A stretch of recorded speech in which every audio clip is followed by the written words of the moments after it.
মিয়ানমারের শক্তিশালী জোড়া ভূমিকম্পের আঘাতে নিহতের সংখ্যা বেড়ে 144 জনে দাঁড়িয়েছে। এছাড়া আহত হয়েছেন আরও 730 জন। শুক্রবার দুপুরে দেশটি বড় দুটি ভূমিকম্পে কেঁপে ওঠে। মৃতের সংখ্যাটি নিশ্চিত করেছে মিয়ানমারের সামরিক জান্তা সরকার। এই সংখ্যা আরও বাড়তে পারে।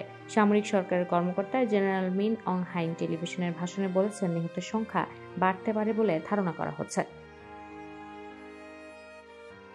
মিয়ানমার ছাড়াও শক্তিশালী ভূমিকম্প অনুভূত হয়েছে থাইল্যান্ডের রাজধানী ব্যাংককেও। সেখানে অন্তত 8 জনের মৃত্যু হয়েছে বলে জানিয়েছে বার্তা সংস্থা এপি। ব্যাংককে একটি নির্মাণাধীন উঁচু ভবন ধসে পড়ে এই হতাহতের ঘটনা ঘটে। এপি জানিয়েছে, মিয়ানমারের রাজধানী নেপিদোতে তোলা ছবিতে দেখা গেছে সরকারি কর্মচারীদের ব্যবহৃত বেশ কয়েকটি ভবন ধসে পড়েছে। উদ্ধারকারীরা সেখানে আটকে পড়াদের বের করার চেষ্টা করছে। ভূমিকম্পে সবচেয়ে বেশি ক্ষতিগ্রস্ত হয়েছে মান্দালয় রাজ্য।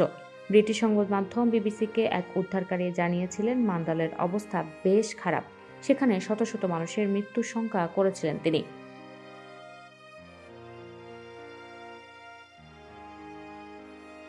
দেশটিতে 2021 সাল থেকে গৃহযুদ্ধ চলছে। এতে সেখানে মানবিক বিপর্যয় চলছিল। এই ভূমিকম্প পরিস্থিতি আরও জটিল করে তুলবে। মান্দালয়ের সড়কের পাশাপাশি মা সো ইয়েন নামের একটি মঠ ধসে পড়েছে। এটি দেশটির সবচেয়ে বড় মঠ। এছাড়া ভেঙে পড়েছে পুরনো রাজপ্রাসাদও। এর মধ্যে দাতব্য সংস্থা খ্রিস্টান এইড জানিয়েছে, সেখানে একটি বাঁধ ফেটে গেছে। এতে করে নিম্নাঞ্চলগুলো পানিতে তলিয়ে গেছে। শুক্রবার দুপুরে আঘাত হানা জোড়া ভূমিকম্পের প্রথমটি রিক্টার স্কেলের মাত্রা ছিল 7.7, দ্বিতীয় ভূমিকম্পটির মাত্রা ছিল 6.4। মিয়ানমারের স্থানীয় সময় দুপুর 12:50 সাংহাই শহরের 16 কিলোমিটার উত্তর পশ্চিমে 10 কিলোমিটার গভীরে এই ভূমিকম্প আঘাত হানে বলে জানিয়েছে মার্কিন ভূতাত্ত্বিক জরিপ সংস্থা। গৃহযুদ্ধের মধ্যে থাকা দক্ষিণ পূর্ব এশিয়ার এই দেশটিতে ভূমিকম্পের ক্ষয়ক্ষতি এখন সামনে আসা শুরু করেছে। বার্তা সংস্থা আনাদুলু স্থানীয় সংবাদ মাধ্যম খিতথিতের বরাতে জানিয়েছে, ভূমিকম্পে মান্দালয় প্রদেশের ফৌসিং মসজিদ ধসে পড়েছে। এছাড়া সেখানে আরও অন্তত 3টি মসজিদ ভেঙে পড়েছে। মসজিদ ধসে পড়ে এখন পর্যন্ত অন্তত 20 জন মারা গেছেন।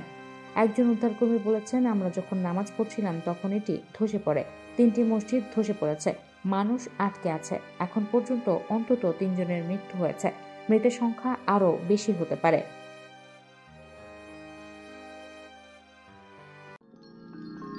You are watching Raj TV, Jagorone, Bangladesh. Please subscribe our channel.